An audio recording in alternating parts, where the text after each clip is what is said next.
Welcome to the Diet Starts Never podcast. I'm your host, Rachel Nigro, aka Coach Rach. This podcast will teach you how to live your healthiest life in and out of the gym and put yourself first again. Oh, and we get long-lasting results here. I've made it my mission to help my clients ditch the diet mentality and heal their relationship with food and themselves. After transforming hundreds of bodies and minds, it's your turn. Are you ready? Welcome to episode 10 of the Diet Starts Never podcast.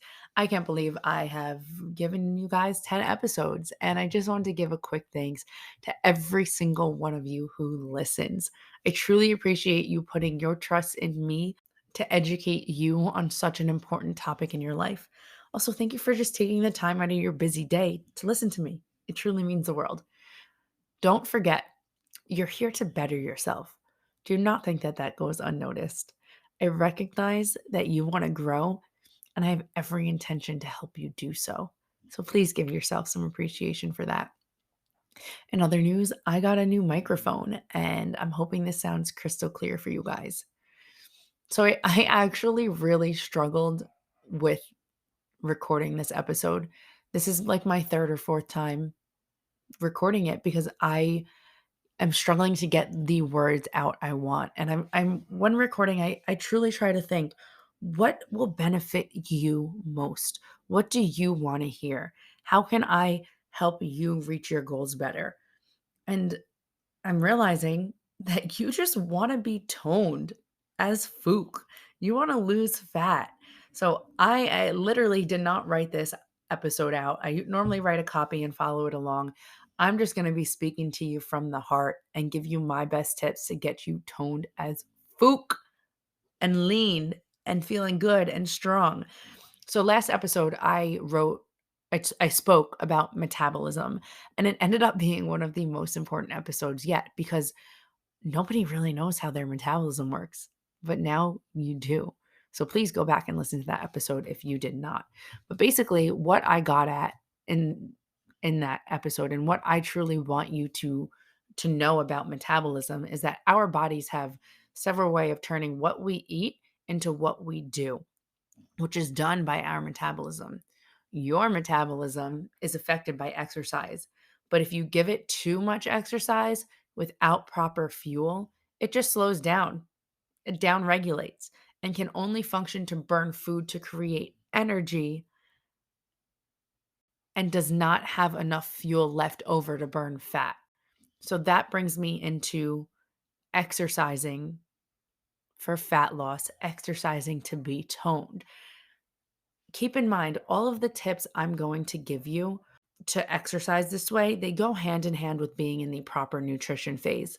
I really don't want to make this too much of a nutrition episode, but we already know to lose fat, you need to be in a calorie deficit. Unless you're training for a body recomposition, which means eating at your maintenance calories while having a heavy emphasis on strength training. So it is possible to lose fat without being in a deficit, but you're going to have to train really freaking hard. Either way, whatever your goals are, there is always going to be a way for you to train and make the most out of your workouts and get to them better. I always say, I think of exercise as a bonus. Once your body's taken care of, once your health is taken care of, then you can train and exercise. But if you want to train for an aesthetic goal, you better make damn sure that that nutrition is on point because you're never going to get there without it. So, how do we get toned as Fook? I don't know why I'm not saying fuck. Okay, anyway, I just want to circle back to our heart rate zones. I talked about this in episode 2, but here's a quick recap for you guys. So you have 5 different heart rate zones. I break them down into your fat burning zones and your carb burning zones. To burn fat, you need to keep your heart rate in one of your fat burning zones. This feels like you're breathless but able to speak in short sentences. You should be spending the majority of your training time here, 80% of the time, at least. You reach this zone when you strength train or do low impact cardio. Now, we don't really want to spend much time in our carb burning zone, which is when your heart rate is high and you struggle to speak because carbs are our energy source and we want to utilize them for energy. When you're in this zone, everything kind of sucks and you'll have to be doing intense interval training workouts to get there. So let's just reconnect that back to metabolism. I told you guys in the last episode, the more you train, the more you move your body, the more you increase your total daily energy expenditure, the faster your metabolism works. It upregulates it, which means you're going to burn more fat. And keep in mind as well, I taught you when you have more muscle on your body, your metabolism needs to work harder to keep up with that muscle, to provide for that muscle. So you're going to burn more calories every single day. But also keep in mind, if you're not giving your body the proper calories, then you're going to put your body into an uncomfortable state, a state of stress. And then your metabolism is going to downregulate. And then, like I said earlier, you're only going to burn enough for energy and you're not going to have enough left over to burn fat. So, how do you get toned? You lift heavy shit. You lift weights over and over again until it gets easy, and then you make it harder. This is called progressive overload. Progressive overload, when you gradually increase the weight, frequency, or number of repetitions in your strength training routine. This challenges your body and allows your musculoskeletal system to get stronger. If you do not follow this system with the different phases of exercises, then you will not get results. Progressive overload can be implemented in anything from cardio to strength training to flexibility training, but we're going to talk about it in terms of strength training today. So if you do the same exact workouts with the same amount of weights, reps, etc., this leads to a plateau in progress. So let's just give you an example. Maybe you're doing a 10-pound shoulder press. In the beginning, it was extremely challenging for you, but now you're doing a 10-pound shoulder press for like 20 plus reps with minimal fatigue and no soreness. Your body adjusts and your body gets used to it. So, in order to continue to progress and adapt, you need to add in a new stimuli. So, it's important to increase the resistance. Another note, form and safety must always be protected and come first. It's dangerous to push the weight or intensity too aggressively if you're not even sure you're doing proper form. So, first focus on form and then talk about increasing weights. Okay, we don't want to get injured or we cannot continue training, right? So, how do we use progressive overload to get toned? I'm going to give you guys just a couple different ways to take what you're already doing and turn yourself into a fucking beast, okay? So, number 1, increase the resistance, aka the weight. So, this is obviously the most obvious approach to using progressive overload. The heavier you lift, the more motor units central nervous system will recruit in order to help move the load. We want to achieve maximum motor recruitment to stimulate more growth. So just to give you an example again, let's say we're doing week 1, that 10-pound shoulder press for 4 sets of 12 to 15 reps. Week 2, we do a 12.5-pound shoulder press for 4 sets of 8 to 10 reps. Increasing the load is one of the most common progressions. So we want to ensure we're increasing it on a week-to-week basis at a rate of 2.5 to 10 pounds. You don't need to go crazy on our big movements, our compound movements. Next, we can focus on increasing the volume. So if something seems like it's still heavy for you and you're not comfortable with the form yet or you're not comfortable with the movement yet, you can increase the number of sets or the number of reps. So let's say you're doing the shoulder press for 10 reps. Next week, you'll do it for 15 reps. The week after, you'll do it for 18 reps. Little things like that go a long way. Another way to progress is increasing the time under tension. So by taking your time performing the reps of an exercise. For example, 10 reps of a shoulder press at about 3 seconds per rep versus 10 reps of a shoulder press at about 4 to 6 seconds per rep. So by slowing down your speed, you're going to put more stress on the muscle, which gets the muscle to grow. Next, decreasing rest times between sets. So, metabolically, this challenges your muscles to do more work within the same given amount of time. Back to that shoulder press example 4 by 10, rest 90 seconds. Next week, 4 by 10, rest 60 seconds. Some more additional ways to achieve this progressive overload: increase the weight lifted, the load.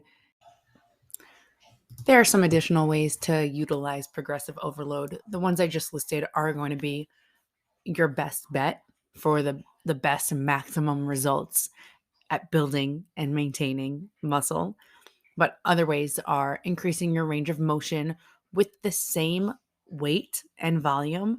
You can add deficits, elevations. So, for example, if you're doing a reverse lunge, you can stand up on a 2-inch ledge and do that reverse lunge.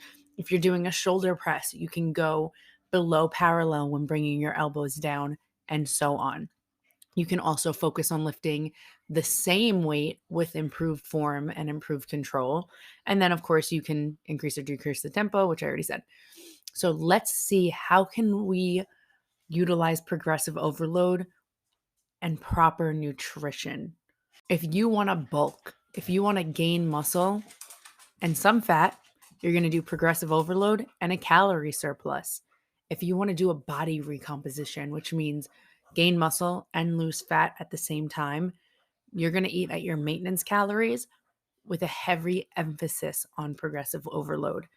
If you want to cut, which means lose fat with minimal or no muscle loss, you're going to do progressive overload and calorie deficit.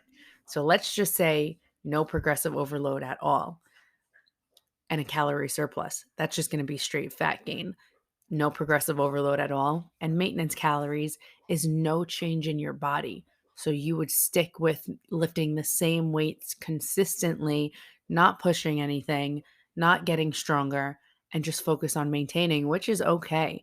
And then, of course, again, if you just want to lose weight, which could be a combo of muscle and fat, you do no progressive overload and a calorie deficit.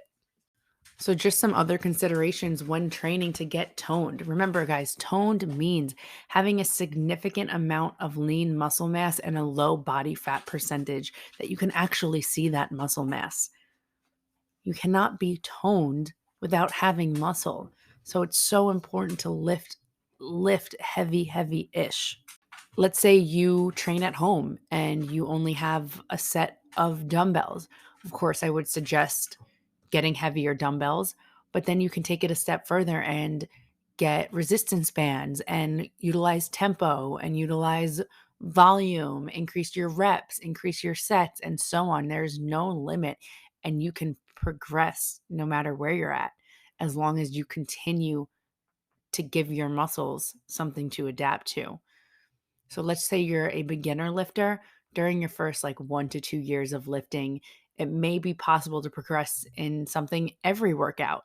But as you get more advanced, progressive overload is not always going to be easy. You're not going to be able to achieve it every session, and that's okay. It may take 3 to 4 weeks to achieve in a particular lift, or multiple months for very advanced lifters, and that's because your body adjusts. You can only take it so far. You must consider the nutrition phase, stress, sleep, recovery, adherence, illness, anything your immune system is fighting, your menstrual cycle for women, of course, any health hormonal issues when evaluating your ability to progressively overload and hit those PRs and train your muscles as best as possible. Because if your body is not completely healthy, if your body is not taken care of in every aspect, then you're not going to be able to push it to its limits. And that's how we grow. I want you guys to really emphasize rest, recovery, sleep, because that's when our body completes all the processes it needs to function properly. At the end of the day, no matter how you are training, moving your body is going to help increase your total daily energy expenditure, and it's going to help you maintain a leaner physique. So if you're doing nothing right now, do something. You don't need to train 5, 6, 7 days a week. Train 1 to 2. Get an extra walk in here and there.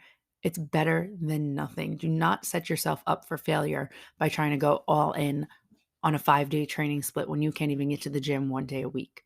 Get what I'm saying? You need to ease into it 1 day at a time. So I gave you guys all the tips necessary to get super freaking toned.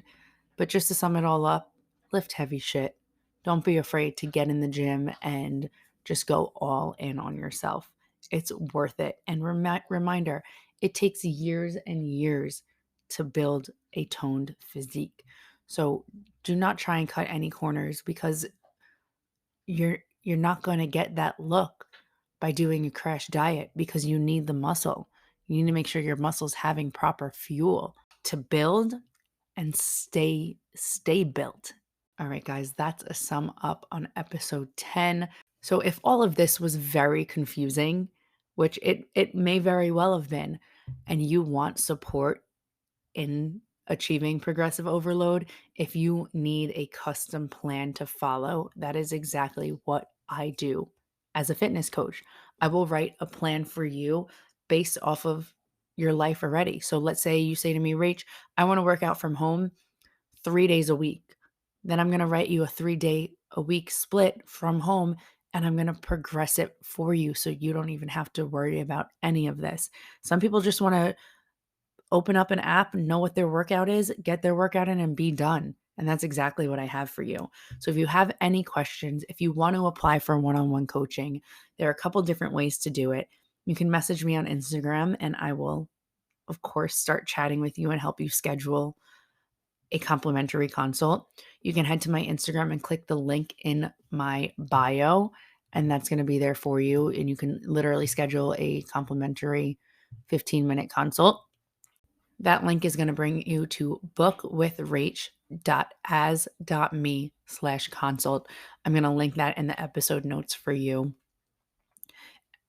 And that's a wrap, guys. Thank you so much for listening and celebrating episode 10 with me. If the weight cannot be increased, then increase the number of reps performed. If the weight or volume cannot be increased, then decrease the rest times. Increase your range of motion with the same load and volume. Remember, load means weight. And add deficits, elevations. You can focus on lifting the same weight with improved form and control.